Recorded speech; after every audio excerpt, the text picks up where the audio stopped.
As we were singing the second song, it dawned on me, oh, I didn't put the PowerPoint for the sermon into the song list. And so anyway, one of those things. If you were to pick up a packet of seeds, you might find the following inscription on the label: "The flowers of your tomorrow are the seeds of today." This has a lot more meaning than just for the seeds that are in the package. And it's a strange contrast too, that picture on the label of what those seeds turn into, and then you open up the package and you look at the seeds and, well, some of those seeds are pretty ugly, don't you think? And you think, that's going to turn into there's no way that can happen. It's almost unbelievable. No one would ever think of shopping for, much less purchasing seeds without knowing what type of seeds they were getting. How many of you would walk into a store that sells seeds and they had some seeds on sale in plain brown wrappers? No picture. How many of you would go ahead and buy them? I mean, they're on sale. You just don't know exactly what you're going to get. Or maybe if you went into a hardware store or something and they had a bunch of barrels of different types of seeds, but they didn't tell you what type of seeds they were. I mean, you take a little scoop of that and put it in a brown paper sack and take them home and plant. You're not going to do that. When you plant seeds, you want to know what those seeds are going to turn into. A store with no pictures of the final product would not sell very much. But that's where it all starts, is with seeds. There's a basic law of cause and effect. In other words, the actions of today form the reactions of tomorrow. It's another way of simply saying seeds come before flowers. It's a you get what you pay for sort of philosophy. And I believe that it's a very biblical concept. I want us to take some time this evening to discuss some laws of sowing and reaping. By looking at these laws, I want to point out another law of sorts, or before we look at those laws, another law of sorts, and that is that we are always wanting to violate the laws of sowing and reaping. We are. What I mean is we want to eat junk food yet be healthy, right? We want to sow neglect and reap attention. We want a good marriage, but we want it, and we don't really want to put any work or effort into it. We want to neglect it and abuse our spouse and our children. We want to live like the devil and reap the rewards of an angel. But the abuse of today will destroy our tomorrow. Said another way, the wrinkles of tomorrow are in the frowns of today. Where you are today is a result of what you planted yesterday. Now you might say, now wait a second, preacher. I didn't ask my mate to leave me. I didn't plan on my child getting hooked on drugs. Surely, preacher, you should understand, I didn't want that car to run over me. You know, I didn't think lung cancer would ever happen to me. But what you do or did about it is more important. Suppose you plant some flowers, okay? Have a nice little garden growing and everything of those flowers, and you notice that some unplanted seeds are bearing fruit. You know what those unplanted seeds are, don't you? They're weeds, right? You don't have to plant them, and they grow just great. You don't have to water them. They don't have to have the right amount of sunlight, yet they go just fine, and we don't, and our other seeds don't. But if that were to happen to you, and you've planted a garden, and those weeds start to pop up, are you going to say, well, I guess I tried. I guess I'm not that good as a gardener. And that be the end of it. Allow the weeds to take over your garden. Or do you roll up your sleeves and get to work pulling those weeds and cleaning out and taking care of your flowers? Well, obviously, if you want the garden, you go to work at it. You pull the weeds up and everything and work to make your garden better. Our past explains us, but it does not lock us in. There's an old proverb that says, as the twig is bent, the tree will grow. We are the sum total of all of the decisions that we made. Look at your past training and experience, good and bad, your past attitude. What seeds have you planted before today? Now, what lies ahead in your future are the seeds that you are planting today. You are in charge of your destiny. And you plant seeds every day that you live, whether you realize it or not, whether you want to admit it or not. You are planting seeds each and every day that you live. The seeds that may or may not bear fruit for many years. But you're planting them. Paper mills understand this law. We spent a couple of years living in Delight, Arkansas. International Paper, right there.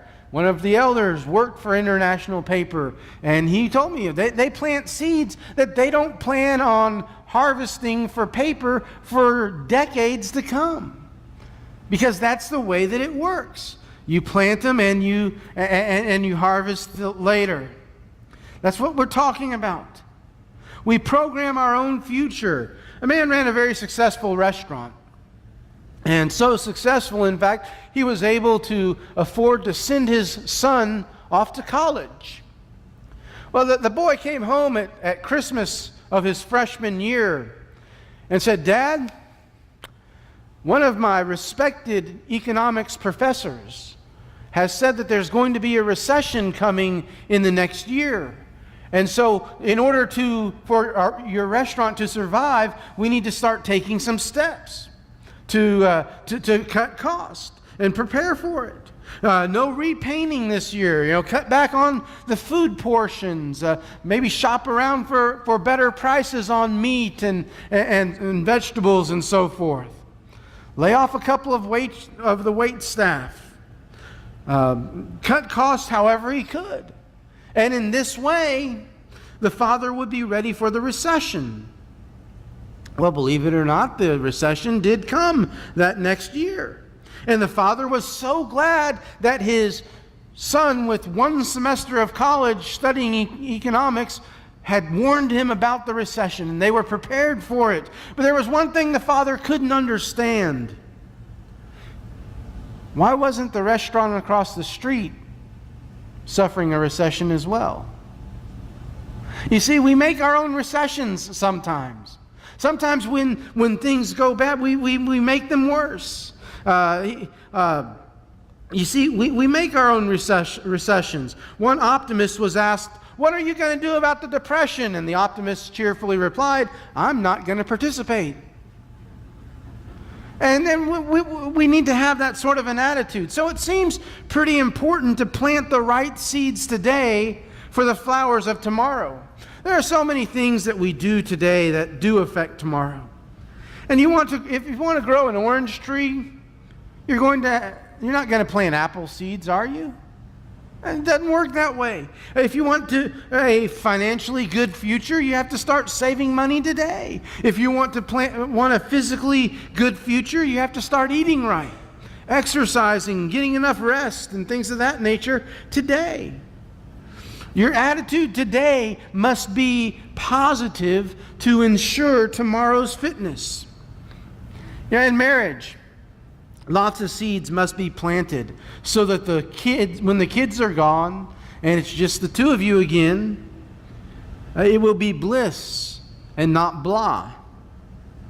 And if you want a beautiful eternity, you always have to learn, you've got to plant those seeds here so that you will hear those words, "Well done, good and faithful servant," and spend eternity in heaven. In Galatians 6, verse 7, Paul tells the church of Galatia, "Do not be deceived. God cannot be mocked. A man reaps what he sows." A man reaps what he sows. I want to based on this verse and my very limited farming experience, I want to share with you 6 laws about sowing and reaping. 6 laws of sowing and reaping. I can just imagine those of you with a little bit more experience in planting gardens and everything. I can just imagine how many you could come up with. I came up with 6, okay? 6 laws of sowing and reaping. Notice, though, that I did say laws, okay? These are not theories or possibilities. These are laws. I know these 6 things to be true. And the first one may seem obvious, but it needs to be said. You must sow to reap. You must sow to reap. Those of you who garden, tell me something. If you don't plant anything, are you going to harvest anything? I'm just asking because that's not been my experience. My experience has always been that when I didn't plant a garden, those were my most successful gardens because I got exactly what I planted. Nothing, you know. So a harvest depends on planting. We all know folks standing on the pier of life waiting for their ship to come in. The problem is they didn't send the ship out to start with. If hoping, wishing, or even talking would bring flowers, we would all have them. But until you plant seeds in the ground, it does little good to dream of flowers because they're just going to stay that. They're going to stay dreams. Some people moan and groan about being entitled to this or that. They think that they are owed something just because of who they are, because they exist, or because they are a citizen of the United States. Our country was not founded by people waiting for the government to do everything for them. In fact, quite the contrary, our country was founded on people who were tired of waiting for the government to do everything for them. So you're down on your luck. Pick yourself up and plant different seeds. But if you have to keep planting if you want to harvest anything, you must sow to reap. That's the first law of sowing and reaping. There's another law of sowing and reaping, and that is that you will reap what you sow. Okay, again, I'm going to depend on those of you with some experience in gardening. I want you to let me know if any of these assumptions are wrong. Sunflower seeds produce sunflowers. Okay, so far so good. Corn produces corn. Cucumbers produce cucumbers. You harvest what you plant. Am I right? That's how I understand it. You harvest what you plant and nothing else. In life, if we are going to get back, we're going to get back precisely what we have sown. Guess what this does? It puts us in total control. It puts total control in our hands. For if we can decide what seeds we're going to plant, we can determine what flowers grow in our garden. And you know, it works both ways. If you want trouble, just sow it. I mean, just like weeds, you'll get a bountiful harvest. I speak from experience. You know, there have been times in my life where I haven't done anything super duper bad, you know, like against the law sort of bad, but I've done things that have been not against the law of the land, but against the law of the dad, my own dad. And he didn't like it very much. And I sowed trouble, and guess what? I reaped trouble. Plenty of times I reaped trouble. But, you know, and deceit is the same way. We want people to be honest with us and not to cheat us, and yet sometimes we think, oh, it's okay to deceive somebody else. There's a man who owned a field of watermelons, and he noticed that along one stretch, one side of his field by a fairly major road, that watermelons seemed to be disappearing before he could harvest them. And so this ingenious farmer tried everything he could think of to come up with a plan to prevent the theft of his watermelons. Finally, he came up with this idea. And he put a sign out in his watermelon patch by that road that said, "One of these watermelons is poisoned." And he thought, "I'm pretty smart." The next morning, he went out to work in his watermelon patch, and somebody had come along and changed the sign, crossed off one, and now it said 2 of these watermelons are poisoned. And he had to throw his entire crop away. Little bit of deceit, but he paid for it dearly. If you want friends, if you want love, if you want success, then you got to sow these things and to get them back in your life. If you were to take a packet of seeds that were labeled carrots and you planted them, but the seeds were actually cantaloupe seeds, what would those seeds produce? The funniest looking and tasting carrots that you've ever had, right? No, they would produce cantaloupes. Why? Because that's what seeds do. You reap what you sow. But the package said carrots, you might protest. Okay, I understand that. While this is true, the seeds are also true. They will produce what they are, regardless of what the label or on the package says. Put another way, the wrong package does not equal the right seeds. Now, my point in telling you this is simple. The world labels things okay that God says are not okay. The world says certain things are acceptable, but God, in His Word, says that they are not acceptable. If we plant those things that the world says are acceptable in our lives, that God says are not acceptable, we're going to reap an unacceptable harvest, no matter what the world says.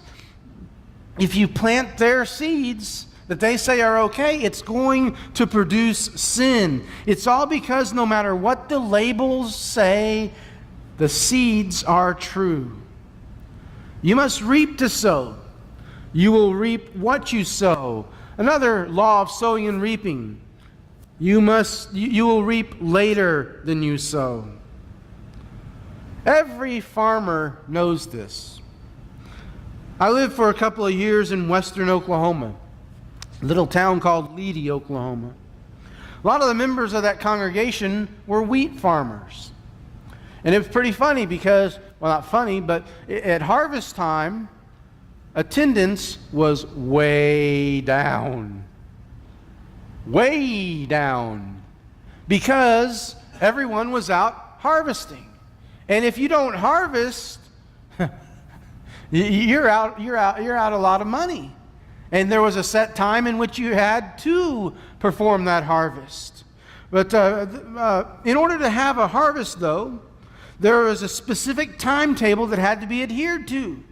Wheat had to be planted in the fall and harvested in the spring. You don't sow one morning and harvest that afternoon. It doesn't work that way. I mean, not even with Miracle-Gro, okay? It just doesn't work that way. You reap later than you sow. The rest of us should become acquainted with this law too. We get so impatient at times. We want to throw an egg in the barnyard one night and hear it crowing the next morning. Yeah, we get impatient. I once saw an advertisement in a little shop, a little downtown area.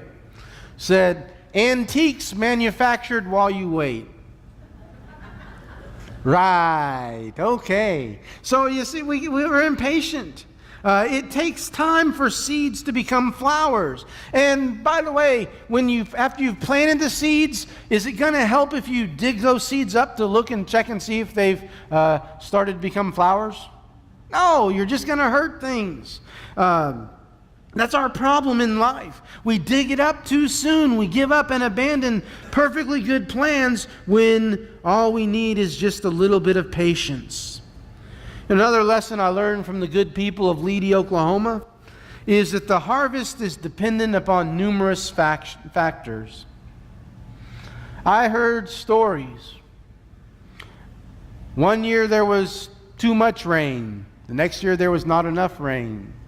One winter there was too much snow. The next winter there was not enough snow. One year it was too hot. One year it was too cold. Snow came too early or it came too late in winter. And on it goes. And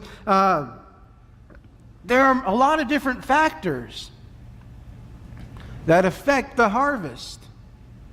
We need to be patient because we're always going to reap later than we sow. Another law of sowing and reaping is that you will reap more than you sow. Take corn, for example. If you were to plant one kernel of corn and everything went as it's supposed to, that one kernel of corn is to will become a stalk, will it not? And if it becomes a stalk, on that stalk will be many ears of corn. And on each of those ears of corn will be many, perhaps hundreds of kernels of corn. Isn't it encouraging to know that that what you do will come back to you in multiple measures? In the parable of the sower, the seed sown on good soil produced a crop yielding up to 100 times what was sown. Matthew 13 verse 23 tells us. This is encouraging, but it can also be discouraging. Luke 6:38 tells us, "Give and it will be given to you, a good measure, shaken down, pressed down, shaken together, and running over will be poured into your lap. For the measure you use, it will be measured to you." What a marvelous verse. Great reassurance to those of us who really want to reap abundantly. And take that into consideration when we're sowing seeds. You'll reap more than you sow. Number 5, you will reap in direct proportion to what you sow. This is really that fourth law taken a little bit further. Not only does it work with one seed, but if you keep planting, it starts an avalanche effect. Now again, let's get back to the best possible book there is on flowering and gardening, right here, the Word of God. Whoever sows generously will also reap generously, 2 Corinthians 9 verse 6 tells us. You want to reap a bountiful harvest? Sow seeds generously. Think about sales for a moment. Any good salesperson knows that if you just stay out there doing what you're supposed to do in a positive, polite manner, the benefits will start to come in. You'll eventually start making sales. And it starts with a trickle, then it becomes a steady stream, and finally an avalanche. You know, back when Monica was serious about her selling Mary Kay, she was serious about it. In fact, she recruited a team that helped her get to the first car that Mary Kay gives. At that time, it was a Pontiac Vibe. And we got a free Pontiac Vibe for a couple of months. Because you see, what happened was when they got to that level and they got the car, it was like, whew, we made it. And then everybody stopped working. It's a company car. Mary Kay is a company, and they expect your unit to keep producing. And when you don't produce, then you suddenly have to start making payments on the car. And so we didn't have a free car anymore. We were making payments on 3 cars. And we only had 2 drivers in the house. No, I'm just kidding. But anyway, the point is, well, actually not kidding. We only had 2 drivers in the house. But anyway, the point is, in sales, you just got to keep after it. And when you experience a little bit of success, if you want more of that success, you have to keep working. In sowing and reaping, if you reap a little bit of a harvest and you like that harvest, you have to plant more seeds of the same kind so that you can reap a bigger harvest, because you will reap in direct proportion to what you sow. Then finally, number 6, and this is the clincher. You cannot change yesterday's yield, but you can determine tomorrow's harvest. It's a bit of a tongue twister. Let me say it again. You cannot change yesterday's yield, but you can determine tomorrow's harvest. Tell me, if you planted a kernel of corn and took care of it and it produced a stalk, and later on you decided that what you really wanted was cucumbers, can you wish hard enough to change that stalk of corn into cucumbers? What about if you want it really, really bad and you close your eyes really, really tight and you say, please, please, please, please, please, please, please? It's not going to happen, is it? It can't happen. I mean, you can't wish hard enough to change the corn into cucumbers. Now, you call in Lance Berkman or David Copperfield or some of these other master illusionists and everything, and maybe they could change corn into a cucumber. But I've got a secret to tell you. If they did, it would only be an illusion. They hadn't changed the corn into a cucumber. They just made you think that they did. The vegetables themselves will not change. So the next year you remember this. And instead of planting corn, or in addition to planting corn, you plant cucumbers as well. So you'll get cucumbers, right? Corn's not going to change into cucumbers. Cucumbers aren't going to change into corn, no matter what you do. We have a lot of regrets about yesterday. But the important thing is, what are you going to do about it? In farming, if you realize you made a mistake, the thing to do is you can plow it up, refertilize, replant the soil, and tomorrow's harvest will be different. That's the encouragement part about life. What has happened to you isn't nearly as important as what you do or did about it. The number of your problems, even the size of your problems, isn't the important thing. It's what you do about your problems that makes some people rise to the top of the ladder of success, while others fall off the ladder altogether. Key thing is, did you learn anything from your mistakes? Did you make a mistake? Great, you made a mistake, but if you learned a lesson from it, then that turns that mistake into a success. You cannot change yesterday's yield, but you can determine tomorrow's harvest. So what do you want to happen today? And more importantly, what do you want to happen tomorrow? Plant those seeds now so that it will. The story is told of two men who died and went to heaven. One had been rich while on earth, the other had been poor. The rich one had been involved mostly in self-interest, his own self-interest and all, and that was it. The poor man, the poor man had been rich in helping others.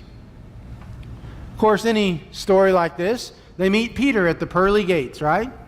You know, they walk up and there's Peter standing at the gate. He says, "Hey, welcome, and let me take you to your new homes." And the poor man was shown to a house that was absolutely fabulous, beyond his wildest dreams. When the rich man saw this, he thought, hey, you know, there was that one or two times that I went to church and we sang that song about a gold one that's silver lined. That's mine. I got that one. If this poor guy has that type of a house. But he was disappointed when he saw his own house was a most modest little cottage. So he protested to Peter and said, "What do you mean?" And Peter told him, hey, we could only build with the materials that you sent on ahead.